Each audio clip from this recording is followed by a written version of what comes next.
시작. 그들이 별을 보고 매우 크게 기뻐하고 기뻐하더라. 집에 들어가 아기와 그의 어머니 마리아가 함께 있는 것을 보고 고배합을 열어 황금과 유향과 몰약을 예물로 드리니라. 기도하겠습니다. 사랑과 은혜가 많으신 하나님 아버지, 하나님께서 또 저희 가운데 아기 예수님을 보내주시고 이 아기 예수님을 경배하는 또 성탄 예배를 또 허락하셔서 참으로 감사합니다. 하나님 아버지, 말씀을 전하기에 부족한 자가 섰습니다. 하나님께서 긍휼을 베풀어 주시고 오직 주의 말씀과 말씀의 진리와 또 말씀의 은혜만 온전히 선포될 수 있도록 도와주시기를 간절히 기도합니다. 감사하며 우리 주 예수님 이름으로 기도했습니다. 아멘. 많은 사람들이 성탄이 다가오면 들뜬 마음에 어떻게 하면 기쁘게 보낼까 고민을 합니다. 대부분 가족이나 연인이나 친구들과 함께 좋은 곳에서 식사하거나 여행을 가거나 술을 마시거나 바라는 선물을 주고받는 것을 생각합니다. 그런데 오늘 말씀은 이와는 비교할 수 없고 차원이 다른 기쁨을 누린 사람들을 소개하고 있습니다. 말씀을 통해 우리가 진정으로 경배할 대상이 누구이며 진정한 경배의 대상을 찾고 경배할 때 맛보는 기쁨에 대해서 배울 수 있기를 기도합니다. 파트 1, 유대 왕과 유대인의 왕. 1절과 2절을 보십시오. 말씀은 두 명의 왕에 대해 언급을 합니다. 바로 유대 왕인 헤롯과 유대인의 왕 아기 예수님입니다. 어감상으로는 별 차이가 없지만 완전히 상반된 왕입니다. 유대 왕 헤롯은 어떤 인물입니까? 그는 에서의 후손, 곧 에돔 사람이어서 유대 왕이 되기가 쉽지 않았습니다. 그러나 그는 치밀한 권모술수를 발휘하여 로마의 힘을 교묘히 이용했습니다.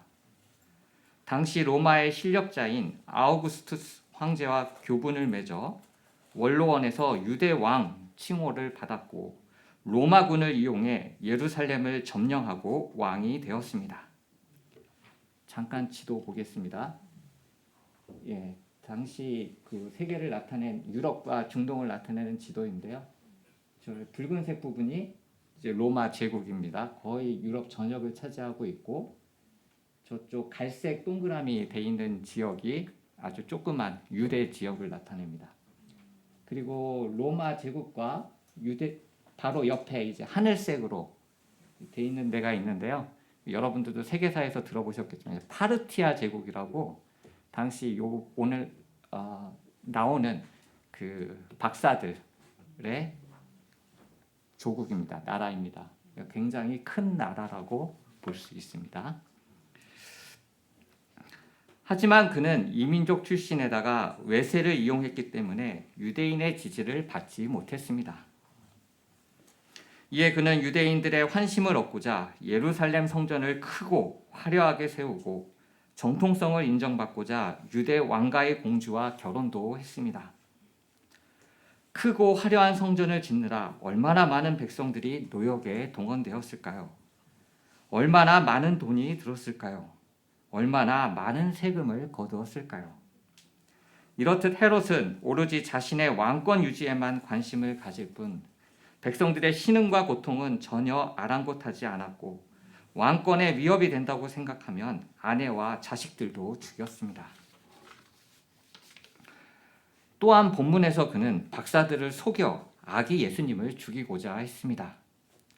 박사들에게 속은 것을 알자 베들레헴과 그 지경 안에 있는 2살 이하의 사내 아이를 예외 없이 전부 죽였습니다. 이러한 그의 통치 밑에서 백성들의 삶은 고단하고 힘들었습니다. 이사야의 예언처럼 흑암이 가득하고 사망의 그늘진 삶을 살아야 했습니다. 이제는 이런 일이 없을까요? 아닙니다. 오늘날에도 자신의 권력만 생각하고 군림하는 지도자는 흔합니다.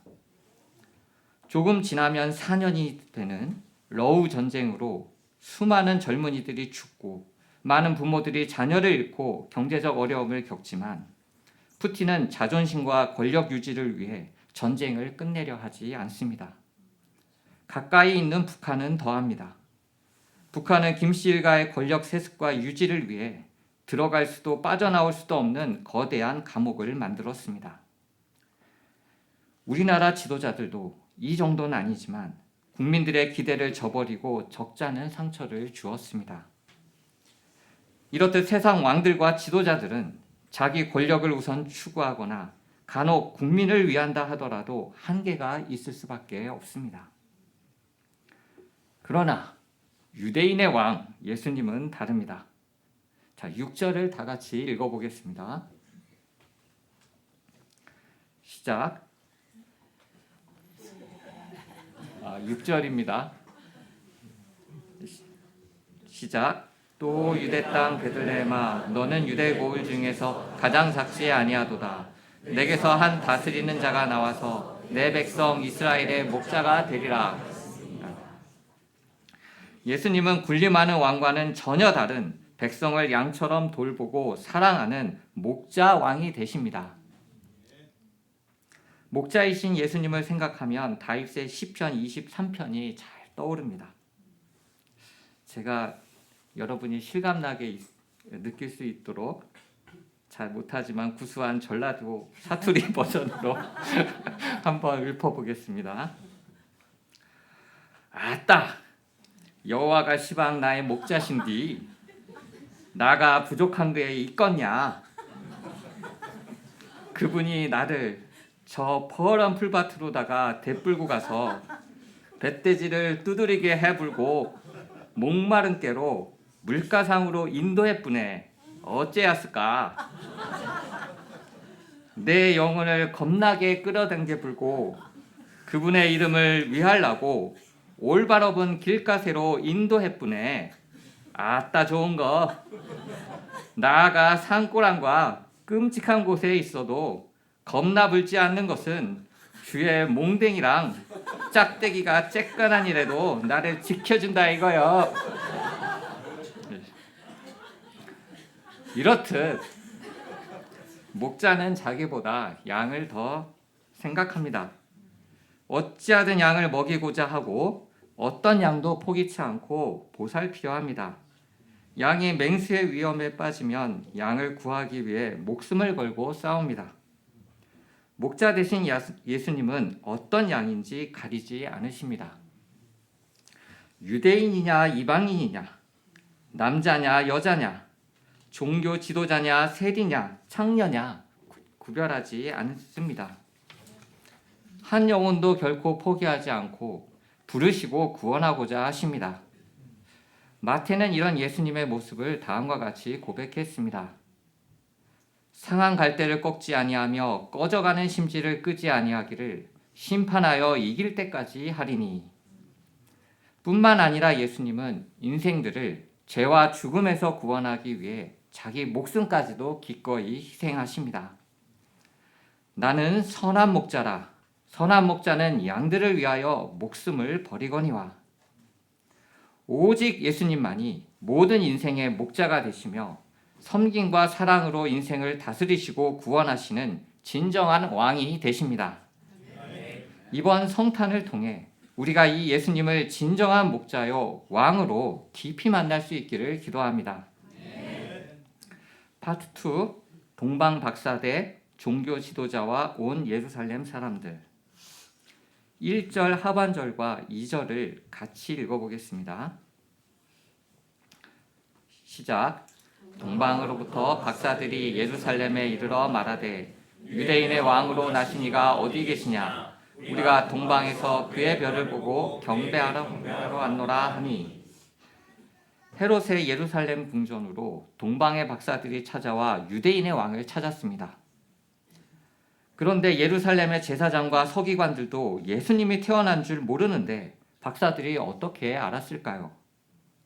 하나님이 이방인에게만 특별히 알려주신 것입니까? 아닙니다. 하나님은 이미 예수님의 탄생을 유대인들에게 알려주셨습니다. 잠깐 표를 보겠습니다.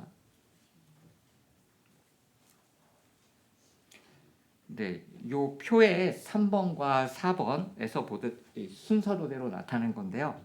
3번과 4번에서 보듯 하나님은 이번 성탄 저녁 예배 때 데이빗 김 선교사님이 전하실 누가복음 2장에서 베들레헴 지경에 있던 목자들에게 아기 예수님 탄생의 소식을 전해 주셨습니다. 심지어 하늘에서는 천사와 천군들이 합창하기도 했습니다. 이것이 다가 아닙니다. 요셉과 마리아는 예수님이 태어난 지 8일 만에 할례를 행하고 율법에 따라 정결 예식을 위해 예루살렘 성전을 방문했습니다. 이때 성전에 있던 시므온과 안나 선지자는 예수님을 안고 약속된 그리스도임을 증거하기도 했습니다. 그런데도 예수님 탄생의 소식이 유다 가운데 널리 알려지지 않은 것입니다. 이에 하나님은 박사들의 방문을 통해 온 예루살렘과 유대, 위로는 헤롯 왕부터 종교 지도자들, 아래로는 예루살렘 백성들까지 그토록 기다리던 구주가 태어나셨다는 것을 확실히 알도록 하셨습니다. 말씀은 동방에서 박사들이 찾아왔다고 간단히 기록하지만 박사들 방문은 참으로 쉽지 않습니다. 말씀의 동방 지역은 바벨론 지역으로 추정되는데 예루살렘까지 거리가 약 1500km. 지도 보여주세요. 네, 저 오른쪽 이 선의 오른쪽이 바벨론 지역이고요. 저 왼쪽이 예루살렘과 베들레헴입니다. 1500km. 1500km로 서울 부산 거리의 약 3.3배. 당시로는 최소 4개월 이상 걸리는 먼 거리였습니다. 단순히 거리만 먼 것이 아니라 티그리스와 유프라테스 같은 큰 강을 건너고 사막을 지나고 도적을 피해야 하는 여정이었습니다. 더군다나 이들은 로마 제국도 전쟁에서 이기지 못한 파리티아 제국의 박사들로서 모든 학문에 능한 최고의 지성인들이자 왕의 자문관이요 학식, 지위, 부에 있어서 부러울 게 없는 자들, 곧 엄치나 갓생남들이었습니다. 이런 박사들이 왕의 명령도 아닌데 자발적으로 많은 위험을 무릅쓰고 작은 변방에 불과한 유대로 왔다는 것은 아기 예수님이 경배받기에 합당하신 분, 곧 만왕의 왕이 되심을 보여줍니다. 그런데 이방인인 박사들이 어떻게 유대인의 왕에 대해 알게 되었을까요? 박사들의 고향인 바벨론 지역에는 과거 남유다가 바벨론에 의해 망하면서 강제로 이주당한 유대인들이 많이 살았습니다. 우리에게 익숙한 다니엘도 그들 중 한 사람이었습니다. 유대인들은 많은 고난 속에서 메시아에 대한 예언의 말씀을 붙들고 희망을 품었을 것입니다. 박사들도 자연히 이들을 통해 성경을 접하고 하나님이 주신 소망의 예언들을 알게 되었습니다.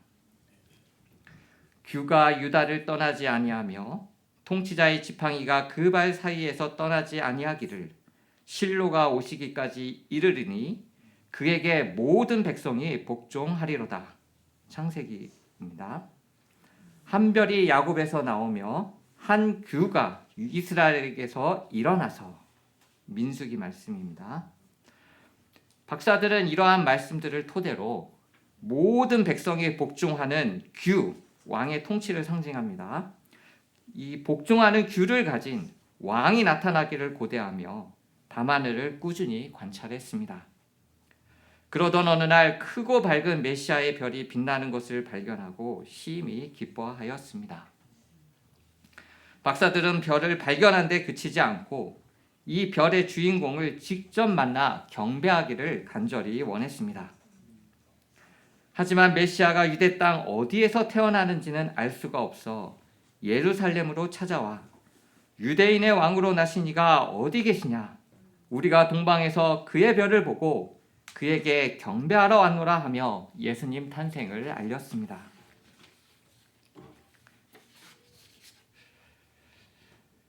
그토록 기다리던 그리스도가 나셨다는 것을 알았으면 당연히 기뻐해야 합니다. 그런데 예루살렘 사람들의 반응은 전혀 뜻밖이었습니다. 3절을 같이 한번 읽어보겠습니다. 시작. 헤롯 왕과 온 예루살렘이 듣고 소동한지라. 소동했다는 것은 영어로 disturbed 혹은 troubled로 불안해했다, 혼란에 빠졌다, 근심했다, 마음이 시끄러웠다는 부정적 반응을 의미합니다. 헤롯은 권력 유지만 생각하는 자라 유대인의 왕이 났다는 소식을 싫어하고 소동할 수 있지만 대제사장들과 서기관들이 소동하는 것은 언뜻 이해가 되지 않습니다. 이들은 그리스도가 어디서 나겠느냐는 헤롯의 질문에 베들레헴이라고 바로 답할 정도로 그리스도에 대한 말씀에 정통한 자들이었기 때문입니다. 이들은 그리스도에 대해 해박한 지식을 가졌지만 정작 그리스도를 영접하지도 필요로 하지도 않았습니다. 단지 10km, 걸어서 3시간이면 갈 수 있는 거리인데 이 10km밖에 안 되는 베들레헴으로 예수님을 찾아갈 생각조차 하지 않았습니다. 오히려 그리스도 탄생을 알게 된 헤롯이 혼란을 초래하지 않을까 염려하며 소동했습니다. 이들은 예수님이 이 땅에 계시는 동안 한 번도 그리스도로 영접하지 않았습니다. 박사들과 예루살렘 주민들의 반응은 아들을 위해 혼인잔치를 베푼 임금의 비유를 생각나게 합니다. 임금은 종들을 보내어 정중하게 지인들을 힘써 준비한 아들 혼인잔치에 초청했습니다. 그러나 청함을 받은 사람들은 아예 초청을 무시하거나 밭에 가거나 사업 등 자기 일을 핑계로 참석하지 않았습니다. 임금은 노하여 종들에게 길에서 사람들을 만나는 대로 혼인잔치에 초청하게 했습니다. 결과적으로 임금을 잘 아는 사람들은 잔치에 참여하지 못하고 예상치 못한 자들이 잔치에 참여하는 기쁨을 누리게 되었습니다. 또한 소동하며 예수님을 외면한 온 예루살렘의 모습은 우리의 모습일 수도 있습니다.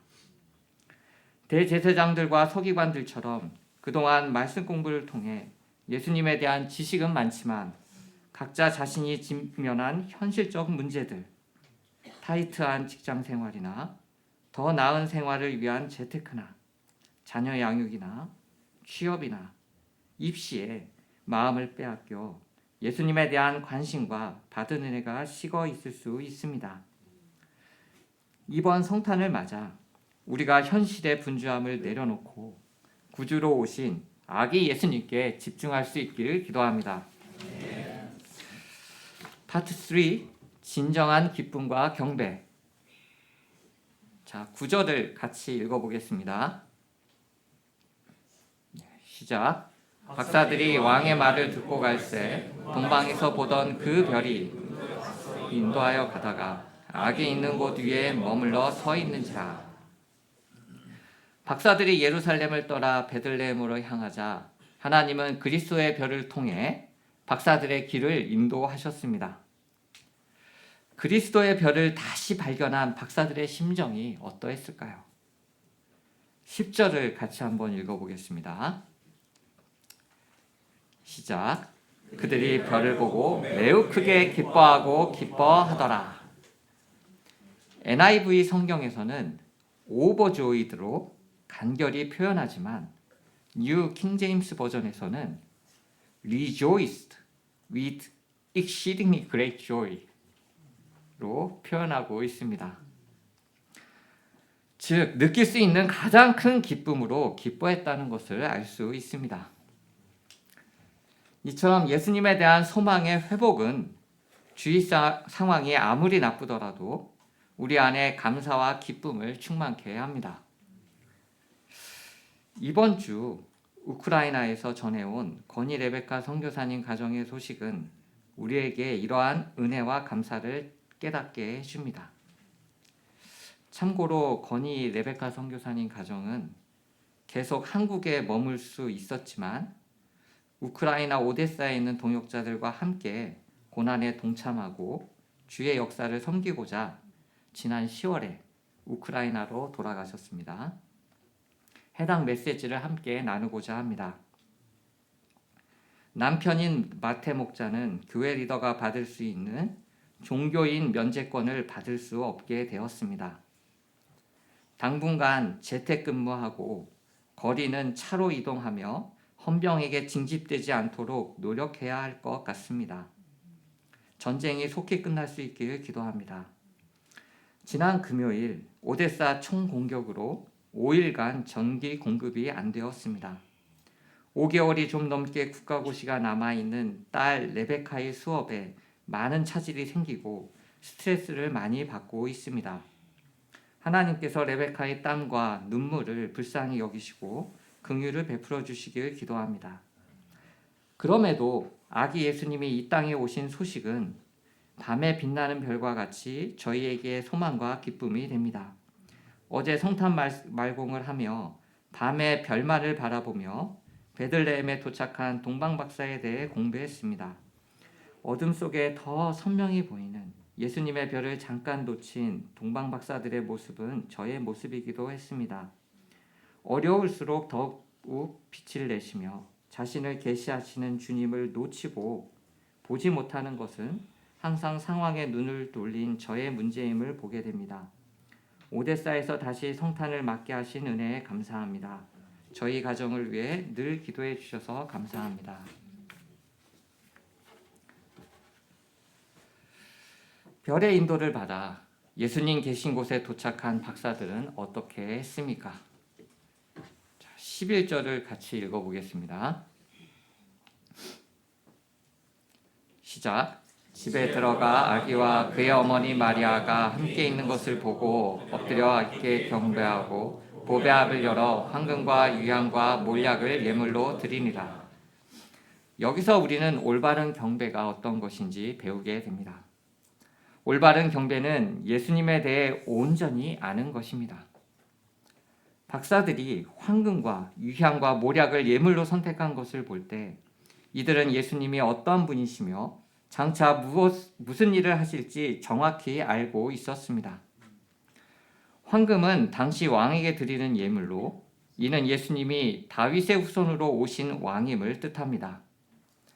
유향은 성전 제사에 사용된 향품으로 예수님을 대제사장으로 고백하는 것이라 할 수 있습니다. 또한 출애굽기에서 하나님께 드리는 거룩한 제물의 유향이 사용되었음을 볼 때 예수님이 하나님과 인간 사이의 중보자이심을 뜻합니다. 몰약은 시신 방부 처리에 사용되는 향료인데 실제로 나중에 무덤에 있는 예수님 시신을 감싸는 데 사용되었습니다. 즉 예수님의 죽음을 예표하며 예수님이 십자가에서 어린 양처럼 희생제물로 드려지는 구세주임을 뜻합니다. 박사들은 예물을 통해 아기 예수님의 본질, 즉 하나님이 약속하신 왕이요 제사장과 중보자요 우리의 죄를 대속하는 어린 양임을 증거했습니다. 다음으로 올바른 경배는 자신을 내려놓는 것, 즉 순수한 마음을 가지고 예수님께 집중하는 것입니다. 박사들은 나이가 지긋했지만 스스로 아기에게 엎드려 경배했습니다. 본래 박사들이 엎드려 경배하는 것은 자신들의 왕에게만 의무상 하는 행동이었습니다. 그럼에도 이들이 허름한 집에 유대 여인 아이에 불과한 아기 예수님께 자발적으로 경배한 것은 이들이 깨끗한 마음으로 아기에게서 지극한 하나님의 겸손을 보았기 때문입니다. 겉보기엔 힘없는 아기에 불과하지만 박사들은 이사야 선지자가 예언했던 기묘한 모사이며 전능한 하나님이시며 영존하시는 아버지시고 평강의 왕의 모습을 보았습니다.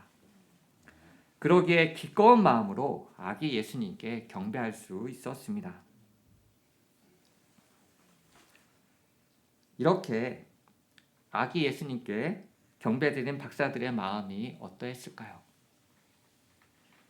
이들도 인생 가운데 많은 기쁨을 경험했을 것입니다. 박사학위를 땄을 때, 왕의 자문관으로 임명되었을 때, 사랑하는 여인과 결혼을 했을 때, 자신을 닮은 자녀들을 얻었을 때 이들은 물론 기뻤을 것입니다. 그러나 이런 기쁨들은 일시적이고 오래 갈 수 없습니다. 반면 참 경배의 대상인 예수님을 발견하고 경배했을 때 이들은 정말로 영혼에서 솟아나는 진정한 기쁨을 누릴 수 있었습니다. 진정한 경배의 대상을 발견하고 경배할 때 누리는 기쁨은 이 박사들에게만 국한되지 않습니다. 성경에 많은 증인들이 있습니다. 예수님과 대화했던 사마리아 여인은 남편에게 소망을 두고 목마름을 해결하려 했지만 더 목마를 뿐이었습니다.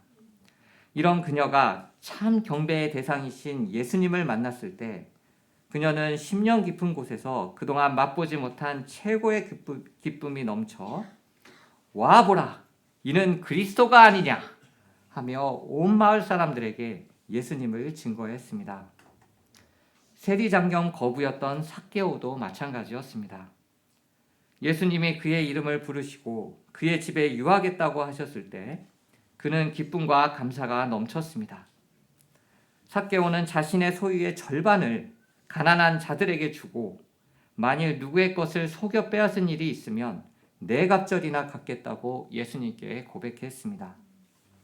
그는 예수님과의 만남 후 은혜가 충만해서 가장 큰 가치를 두던 재물이 아닌 예수님의 말씀을 쫓는 인생을 살게 되었습니다. 많은 이들이 좋은 인간 조건이나 소망하는 주변 환경이 기쁨의 원천이라고 생각합니다. 기쁨을 위해 손쉽게 접근할 수 있고 쾌감을 주는 것을 찾습니다. 눈과 귀를 즐겁게 해주는 유튜브나 드라마에 많은 시간을 허비하고 강한 쾌감과 짜릿한 자극을 얻기 위해 술과 성적 관계, 마약에 탐닉합니다. 그러나 조건의 개선이나 감정상 쾌감은 결코 진정한 기쁨이 될 수 없습니다. 이들은 우리 영혼을 중독이나 다른 헛된 것으로 인도해서 본인뿐 아니라 소중한 이들의 인생을 망가뜨립니다. 오직 진정한 기쁨, 중독 걱정이 없는 기쁨은 참 경배의 대상인 예수님이 누구신지 제대로 알고 이 예수님을 힘을 다해 경배하는 것에서만 누릴 수 있습니다. 제가 지금 예수님을 경배할 때의 기쁨에 대해 증거하고 있지만 저도 이를 제대로 맛보지는 못하고 있었습니다. 저도 이곳에 계신 대부분의 분들처럼 여름 수양회를 통해 예수님을 만나고 죄사함을 받게 되었습니다. 죄사함을 통해 제 마음을 어둡게 하고 무겁게 했던 제 짐에서 놓이는 참 기쁨을 맛볼 수 있었습니다. 이것이 기초가 되어 예수님을 목자로 따르고자 했을 때 예수님은 제 기도를 들으시고 실제 삶에서 많은 응답들을 주셨습니다.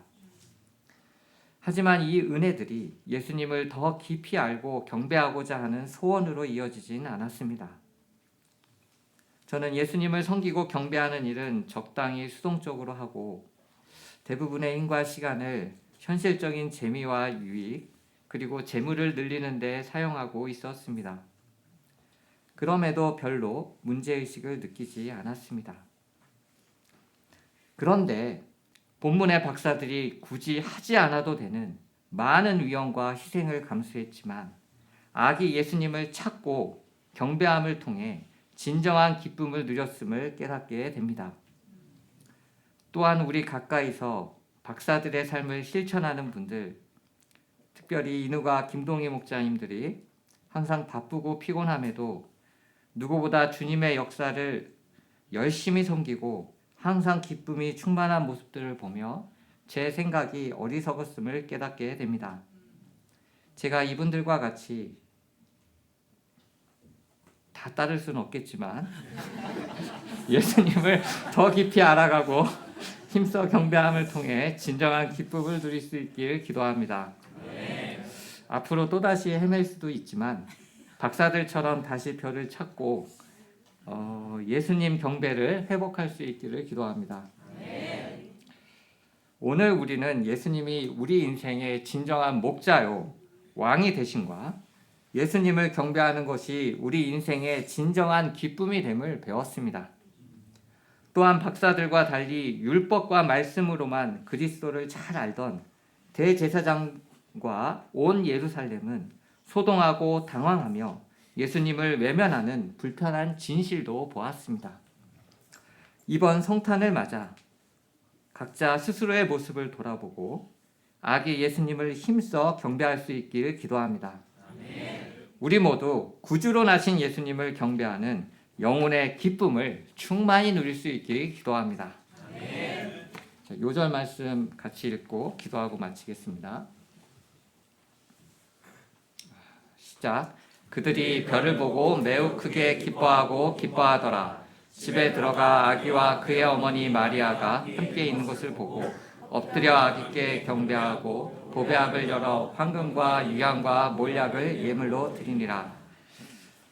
감사하신 하나님 아버지, 또 하나님께서 저희에게 또 마태복음 말씀, 특별히 이제 동방 박사들을 통해 아기 예수님의 나신 소식을 또 알게 하셔서 참으로 감사합니다. 또 이들을 통해 예수님이 어떠한 분이신지 저희에게 알려주시고 또 이 예수님만이 진정한 참 경배의 대상이며 이 예수님을 경배할 때 정말로 진정한 기쁨을 누릴 수 있음을 가르쳐 주셔서 감사합니다.